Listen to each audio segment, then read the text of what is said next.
কল্পনা করো তুমি এমন একটা দরজা খুললে যেটা তোমাকে সরাসরি অন্য এক জগতে নিয়ে যায়। শুধু তাই না, সেই দরজা তোমাকে বদলেও দেয়। একজন মোটা ঠেলে যাকে সবসময় সবাই বুলি করত, সে হয়ে যায় এক অসাধারণ সুন্দর যুবক। ভাবছো কেমন হতো? চলো তাহলে শুরু করি অ্যানিমেটা। একদিনের কথা, এক ছেলে ছিল যে তার নিজের জীবন ঘেন্না করত, পুরো দুনিয়াটাকেই ঘেন্না করত। সে এভাবেই চলছিল। ছেলেটার নাম ইউয়া। একদিন ইউয়া দেখল 3 জন গুন্ডা একটা মেয়েকে জোর করে কাছে টানার চেষ্টা করছে। ইউয়া সাথে সাথে গিয়ে বলল, ওকে ছেড়ে দাও, কেউ যেন ওকে স্পর্শ না করে। গুন্ডারা তখন তাকে দেখে বলল, তুই আবার কে? এই বলে তারা ইউয়াকে 4 দিক থেকে মারতে শুরু করলো, একদম নির্দয়ভাবে। মেয়েটা অবাক হয়ে দেখছিল সে তার জন্য কি করছে। সে ভয়ে থমকে দাঁড়িয়ে রইল। এরপর পুলিশ এসে যায়। গুন্ডারা ভয় পেয়ে দৌড়ে পালায়। সবাই ইউয়াকে জ্ঞান ফেরাতে চেষ্টা করলো। সে উঠে বলল, চিন্তা করো না, আমি ঠিক আছে। তারপর সে চলে গেল। মেয়েটা তার দিকে মুগ্ধ চোখে তাকিয়ে রইল। দৃষ্টিটা বেশ দুর্বল ছিল বন্ধু। যাই হোক, ইউয়া হাঁটতে হাঁটতে তার মনের কথা বলতে লাগলো। ছোটবেলা থেকেই আমার চেহারা ছিল খুব বাজে। সবাই বলতো আমি হুবহু শুয়োরের মতো দেখতে। এমনকি আমার বাবা মাও সবসময় আমার চেহারা নিয়ে বুলি করত। এটাই ছিল তাদের স্বাভাবিক আচরণ, কারণ আমার ছোট ভাই বোনেরা আমার চেয়ে অনেক বেশি সুন্দর ছিল। কিন্তু যখন বড় হলাম, মিডল স্কুলে গেলাম, তখন পরিস্থিতি বদলে গেল। মানুষ আর আগের মতো তত বুলি করতো না, বদলে শুধু চেহারা পছন্দ না হওয়ার কারণে সবসময় মারত। কেউ আমাকে ভালোবাসত না, একমাত্র আমার দাদু আমাকে ভালোবাসত। সে সবসময় আমার যত্ন নিত, তার কথায় আমি খুশি হতাম। কিন্তু দুঃখের বিষয়, সে এখন আর নেই। দাদু মারা যাওয়ার আগে বাড়িটা ইউয়ার নামে লিখে দিয়ে গেছেন। ইউয়া এখন সেখানে থাকে, স্কুলের পাশে কাজ করে। বাবা মা তাকে ছেড়ে চলে গেছে। এটা শুনলেই বুকটা ভেঙে যায়। ইউয়া স্কুলে গেল, সেখানেও সবাই তার চেহারা নিয়ে মন্তব্য করত। সে নিজেকে আড়াল করে রাখত, তাদের থেকে পালাতো। কিন্তু এই ছেলেগুলো ছাড়ার পাত্র না। বলতো, কোথায় যাচ্ছিস ইউয়া? জানিস না তুই আমাদের পাঞ্চিং ব্যাগ, আমাদের মারার জিনিস? সত্যি সত্যি মারতো। ততক্ষণ পর্যন্ত মারতো যতক্ষণ সে একদম ভেঙে না পড়তো। আর তখন তার ভাই বোনেরা পাশে দাঁড়িয়ে মজা দেখছিল। সেই মুহূর্তে তারা সবচেয়ে খুশি ছিল। আমি জানি এটা তোমার জন্যও কষ্টের, কিন্তু কসম করে বলছি, এর পর যা আসছে সেটা তোমাকে সতর্ক করে দেবে।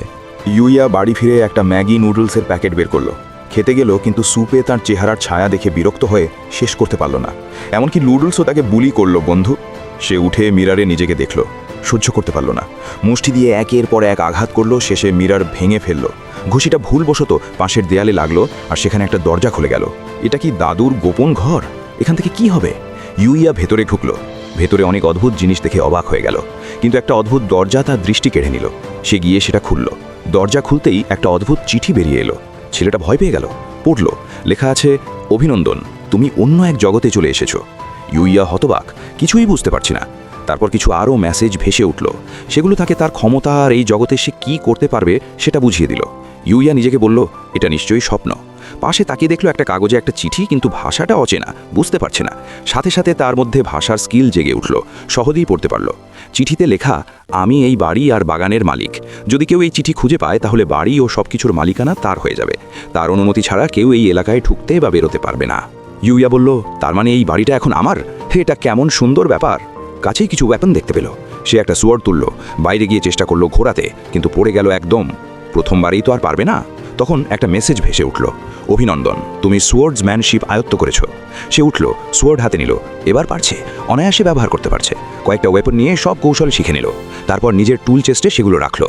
হঠাৎ একটা মনস্টারের আওয়াজ শুনল, সে আক্রমণ করতে আসছে। ইউয়া ভয় পেয়ে গেল, ভাবলো শেষ, এবার মরলাম।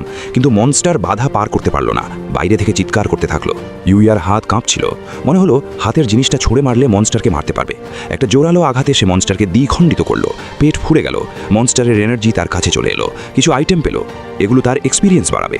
এরপর সে ফিরে যেতে চাইল, কিন্তু পোর্টালের সামনে কিছু মানি দেখা গেল। এটা মনস্টার বধের পুরস্কার।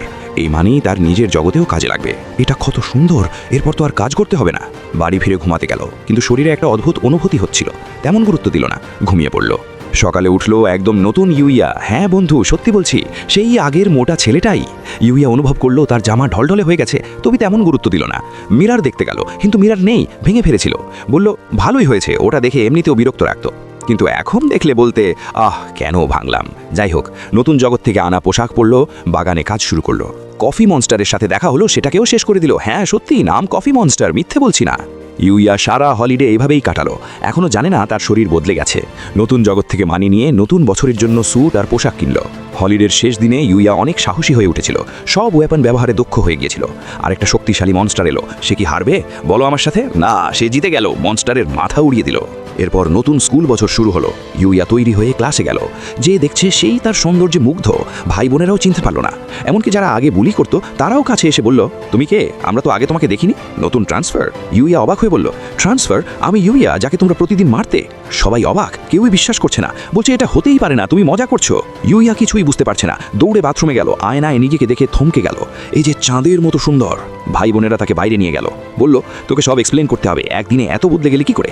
এমন সময় একটা দামি কার এলো, তা থেকে চাঁদের মতো সুন্দর একটা মেয়ে নামলো। সে ইউইয়াকে ডেকে বলল, একটু কথা আছে। ইউইয়া অবাক, তুমি কি আমাকে চেনো? মেয়েটা বলল, হ্যাঁ আমি সেই মেয়ে, কয়েকদিন আগে সুপার মার্কেটে যাকে তুমি বাঁচিয়েছিলে। ইউইয়া বিশ্বাস করতে পারছে না, সে তাকে নতুন চেহারায় চিনল কি করে? বলল, কেন এসেছো? মেয়েটা বলল, আমার নাম কাউরি, আমি তোমাকে এখানকার সবচেয়ে ভালো আর সম্মানিত স্কুলে যোগ দেওয়ার অফার নিয়ে এসেছি। ইউইয়া বলল, আমার মতো কাউকে তারা নেবে বলে মনে হয় না। কাউরি বলল, না, তোমার মতো সাহসী মানুষই এই স্কুল চায়। ভাই বোনেরাও এগিয়ে এলো, আমাদেরও নাও, আমরা অনেক ট্যালেন্টেড। কাউরি বলল, তোমাদের সব কাজ আমি জানি এবং না। সে ইউইয়াকে কারে তুলল। প্রিন্সিপালের সাথে কথা হলো। প্রিন্সিপাল বলল, আমি জানি না কিভাবে ধন্যবাদ দেব, তুমি আমার মেয়েকে বাঁচিয়েছ। শুরু হিসেবে আমি চাই তুমি এই স্কুলে ভর্তি হও। ইউইয়া বলল, আমার তেমন কোনো ট্যালেন্ট নেই। প্রিন্সিপাল বলল, যখন কাউরি চারদিক থেকে ঘেরা ছিল আর মার খাচ্ছিল, তখন সবাই দাঁড়িয়ে দেখছিল, শুধু তুমিই এগিয়ে গিয়েছিলে। আমাদের এই স্কুলে তোমার মতো মানুষই দরকার। প্রিন্সিপাল তাকে ভেতরে নিয়ে গেল। একজন মেয়ে ঢুকল, তার নাম সাওয়াডে। প্রিন্সিপাল বলল, এই মেয়েটা আজকে তোমাকে ক্লাসে নিয়ে যাবে, ওর খেয়াল রেখো। সাওয়াডে ক্লাসে ঢুকে স্টুডেন্টসদের বলল, আজকে একজন নতুন ছেলে তোমাদের সাথে বসবে। তারপর ইউইয়াকে ডাকল। ইউইয়া বাইরে দাঁড়িয়েছিল, খুব নার্ভাস, মনে মনে দোয়া করছিল সব ঠিক থাকুক। সাহস করে ঢুকল, নিজের পরিচয় দিল। সব স্টুডেন্টস তার সৌন্দর্যে মুগ্ধ হয়ে চুপ করে রইল। ইউইয়া বুঝতেই পারল না এগুলো অ্যাডমায়ারিং লুকস। সে ভাবল কিছু একটা সমস্যা আছে, গিয়ে শেষের বেঞ্চে বসল। একটা মেয়ে উঠে ব্ল্যাকবোর্ডে লিখতে শুরু করল। মেয়েটা দেখতে বেশ সুন্দর। লেকচার শেষে সব মেয়েরা তাকে ঘিরে ধরল, কে আগে পরিচয় করবে। ইউইয়া বুঝতে পারছে না কার সাথে কথা বলবে। তখন একটা ছেলে এসে বলল, সিবহু, প্রথম দিন এইটুকু যথেষ্ট। তার নাম রিও। রিও তাকে ক্যাফেটেরিয়াতে নিয়ে গেল। খাবার দেখে ইউইয়ার চোখ বড় হয়ে গেল। এত খাবার, এটা তো সরাসরি জান্নাত। রিও বলল, পাগলামি করিস না বস। তারা সিংহ নামের আরেকজনের সাথে পরিচিত হলো। তিনজন মিলে খেলো। ইউইয়া জায়গাটা খুব পছন্দ করল। দিন শেষে প্রিন্সিপালের কাছে গিয়ে বলল, আমি জানি আমি এখানে পড়ার যোগ্য না, কিন্তু এখানকার স্টুডেন্টস আর মানুষগুলো দেখে আমি এই স্কুলের স্টুডেন্ট হতে চাই। প্রিন্সিপাল বলল, আমি তোমার চেয়ে বড়, অনেক অভিজ্ঞ, বলছি তোমার মতো মানুষই এই স্কুলকে সত্যিকারের অর্থবহ করে। তুমি অফিসিয়ালি এখন এই স্কুলের স্টুডেন্ট। ইউইয়া খুশিতে ভরে গেল। বেরোতেই কাউরি দেখা দিল। দুজনে হাঁটতে হাঁটতে মার্কেট এলাকায় গেল। কাউরি তাকে সব জায়গা চেনালো।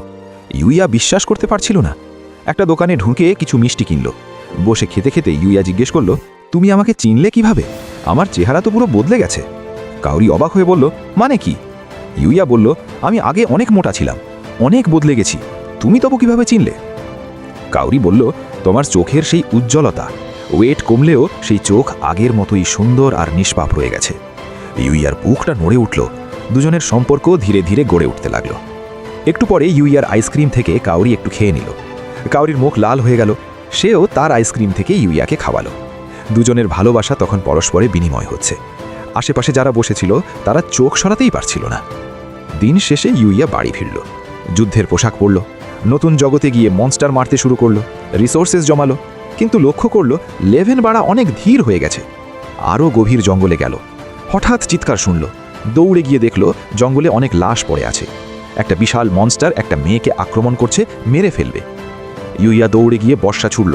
মনস্টার আঘাত ঠেকালো। ইউইয়া লাফিয়ে উপরে উঠে তার পায়ে শক্তিশালী লাথি দিল। তারপর মেয়েটার কাছে গেল দেখতে, কিন্তু মনস্টার পেছন থেকে আবার এলো, ইউইয়াকে আঘাত করল। ইউইয়া সব সাহস একত্র করল, মনস্টারের উপর ঝাঁপ দিল। বো বের করে বহু অ্যারো ছুঁড়ল। মনস্টার সব ঠেকালো। তখন ইউইয়া দ্বিতীয় সোয়ার্ড বের করে মনস্টারকে দুই ভাগ করে ফেলল, হাড় থেকে হাড় আলাদা। মেয়েটার কাছে গেল। মেয়েটা কোনো রকমে চোখ খুলল। দূর থেকে সৈন্যদের কণ্ঠস্বর শুনল। ইউইয়া লুকিয়ে গেল। মেয়েটাকে সৈন্যদের কাছে যেতে দিল, চলে গেল। এখান থেকেই অ্যাডভেঞ্চার শুরু হবে, তাই লাইক করো, সাবস্ক্রাইব করো, বাকিগুলো খুব শীঘ্রই আসছে। ধন্যবাদ সবাইকে।